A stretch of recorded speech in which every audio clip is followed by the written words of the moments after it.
ಎಲ್ಲರಿಗೂ ನಮಸ್ಕಾರ. ಇದು ಕಗ್ಗದ 270ನೇ ಪದ್ಯ.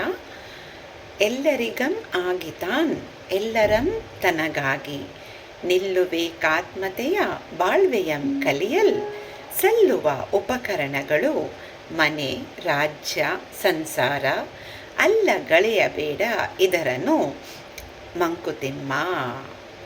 ಇಲ್ಲಿ ಡಿ ವಿಜಿಯವರು ಮತ್ತೆ ಒಂದು ಬಾಳಿಗೊಂದು ಬಂಗಾರದ ಮಾತು ಅಂತ, ಹೇಗೆ ಮನುಷ್ಯ ನೀನು ಎಲ್ಲರಿಗೋಸ್ಕರ ಬಾಳಬೇಕೋ ಹೊರತು ನಿನ್ನ ಒಂದು ಸ್ವಂತಕ್ಕೋಸ್ಕರ ನೀನು ಬಾಳನ್ನು ನಡೆಸ್ತಾ ಇದ್ದರೆ ಅದು ಒಂದು ಸಾಧಾರಣ ಬದುಕಾಗೋಗುತ್ತೆ. ಅದು ಎಲ್ಲರೂ ಮಾಡ್ತಾರೆ ಅಲ್ವಾ.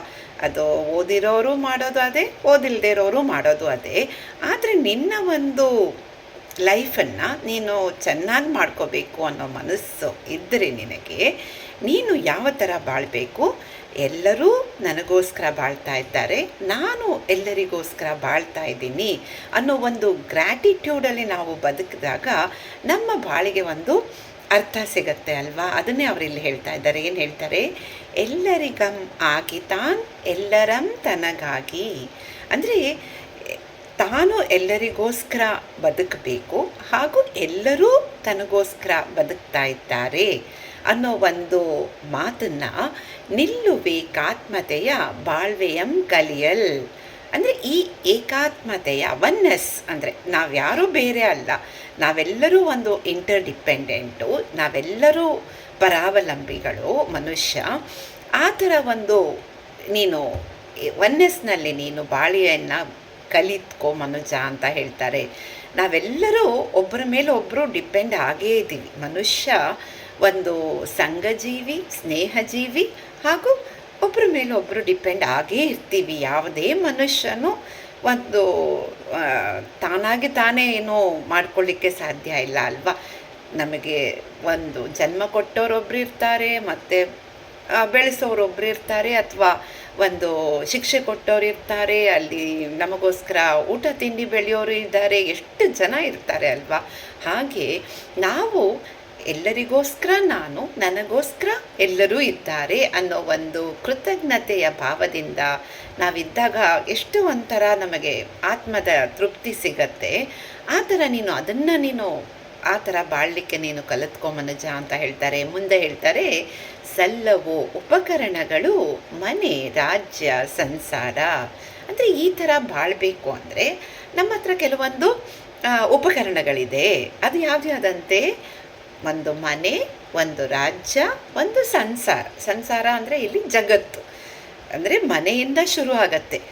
ಒಂದು ಮನೆಯಲ್ಲಿ ನಾವು ಒಂದು ಹೇಗೆ ಒಬ್ಬರಿಗೊಬ್ಬರು ಹೆಲ್ಪ್ ಮಾಡ್ಕೊಂಡಿರ್ತೀವಿ ಅಲ್ವಾ, ಕಷ್ಟ ಸುಖದಲ್ಲಿ ಒಂದು ಸಹಭಾಗಿಗಳಾಗಿ, ಆ ಒಂದು ತಂದೆ ತಾಯಿಗಳು ಮಕ್ಕಳನ್ನು ಓದಿಸಿ, ಆ ಮಕ್ಕಳು ಮತ್ತು ಆ ತಂದೆ ತಾಯಿಗಳ ಒಂದು ಇಳಿ ವಯಸ್ಸಿನಲ್ಲಿ ಅವ್ರನ್ನ ನೋಡ್ಕೊಳ್ಳೋದಲ್ಲಾಗಲಿ, ಅಥವಾ ಒಂದು ರಾಜ್ಯದಲ್ಲಿದ್ದಾಗ ಹೇಗೆ ನಾವು ಈ ರಾಜ್ಯ ನಮ್ಮದು, ನಾವು ಚೆನ್ನಾಗಿಟ್ಕೋಬೇಕು ಅಥವಾ ನಾವು ಚೆನ್ನಾಗಿರಬೇಕು ಅನ್ನೋ ಒಂದು ಭಾವ ನಮ್ಮಲ್ಲಿ ಬೆಳಿಬೇಕು. ಯಾರೋ ನೋಡ್ಕೊತಾರೆ, ಯಾರೋ ರಾಜ್ಯ, ನನಗೂ ಅದಕ್ಕೂ ಏನೂ ಸಂಬಂಧವೇ ಇಲ್ಲ ಅನ್ನೋ ಥರ ನಾವು ಇರಬಾರ್ದು. ಯಾಕಂದರೆ ಅದು ನಮ್ಮ ರಾಜ್ಯ, ನಾವು ಅಲ್ಲಿದ್ದೀವಿ ಅಂದಮೇಲೆ ಅವರು ನಮಗೋಸ್ಕರ ರಾಜ್ಯ ನಡೆಸ್ತಾ ಇದ್ದಾರೆ. ಆ ರಾಜ್ಯದಲ್ಲಿ ಆ ಪ್ರಜೆಯಾಗಿ ನನಗೂ ಒಂದು ಅದರಲ್ಲಿ ಭಾಗವಹಿಸಬೇಕು, ಒಂದು ಖುಷಿಯಿಂದ ಅದರಲ್ಲಿ ಭಾಗವಹಿಸಬೇಕು. ಜಗತ್ತು, ಸಂಸಾರ ಅಂದರೆ ಇಲ್ಲಿ ಒಂದು ಜಗತ್ತಿನಲ್ಲೂ ಅಷ್ಟೇ, ಈ ಜಗದಲ್ಲಿ ನಾವು ಮತ್ತೊಬ್ಬರಿಗೆ ನಮ್ಮಿಂದ ಏನಾಗುತ್ತೋ ಆ ಒಂದು ಸಹಾಯಗಳನ್ನು ಮಾಡಿಕೊಂಡು, ಆ ಮನುಷ್ಯರು ಅವರು ನಮಗೋಸ್ಕರ ಬದುಕಿದ್ದಾರಪ್ಪ ಅನ್ನೋ ಒಂದು ಪಾಸಿಟಿವ್ ಇದು ಇಟ್ಕೊಂಡಾಗ ನಮಗೆ ಅದೆಲ್ಲವೂ ನಮ್ಮ ಬದುಕನ್ನು ಒಂದು ಸುಂದರವಾಗಿ ಮಾಡುತ್ತೆ. ಅದನ್ನೆಲ್ಲ ಅಲ್ಲಗಳೆಯದಿರದನು ಅಂದರೆ ಅದನ್ನು ಇದೇನು ವೇಸ್ಟು ಇದರಲ್ಲಿ ಈ ಥರ ಎಲ್ಲ ಅದರೆಲ್ಲ ಯೋಚನೆ ಮಾಡೋದ್ರಲ್ಲಿ ಅಂತ ಅಂದ್ಕೊಂಡ್ರೆ ಆ ಥರ ಮಾಡಬೇಡ, ಅಲ್ಲಗಳಿಬೇಡ ಅದನ್ನೆಲ್ಲ. ಈ ಮನೆ, ಸಂಸಾರ, ಇದು ಜಗತ್ತು ನಿನಗೆ ಏನು ಕಲಿಸತ್ತೆ, ನೀನು ಅದನ್ನು ಸ್ವಲ್ಪ ಸೂಕ್ಷ್ಮವಾಗಿ ವಿಚಾರ ಮಾಡಿದಾಗ ಎಲ್ಲರೂ ನನಗೋಸ್ಕರ ಬದುಕ್ತಾ ಇದ್ದಾರೆ, ನಾನು ಎಲ್ಲರಿಗೋಸ್ಕರ ಬದುಕಬೇಕು, ನಾನು ಸ್ವಾರ್ಥಿ ಆಗಬಾರದು ಅನ್ನೋ ಒಂದು ಸುಂದರವಾದ ಮೆಸೇಜನ್ನು ಇಲ್ಲಿ ಕೊಡ್ತಾ ಇದ್ದಾರೆ. ಆದರೆ